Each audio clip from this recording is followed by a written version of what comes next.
அதில் வந்து வாழை இருக்குது, எங்கள் தோட்டத்துலேயும் வாழை இருக்குது. அந்த வாழையை நைட்டு காட்டானை வந்து அடித்து எல்லாம் நொறுக்கி 300 வாழைக்கு மேலே சேதப்படுத்திட்டாரு. அதனால் அரசு பார்த்து இந்த எங்களுக்கு இனிமேல் வராதபடி இந்த காட்டானை ஊருக்குள்ளே வர்ற மாதிரி ஆயிடுச்சு. அதனால் எங்களுக்கு கொஞ்சம் பாதுகாப்பு கொடுங்க.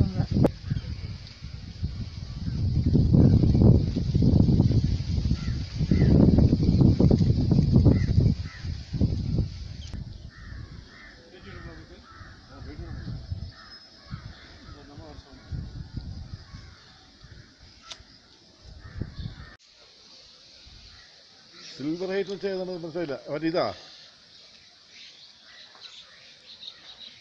അതിന്റെ ഓണേഴ്സ് എനിക്ക് അറിയില്ലല്ലോ.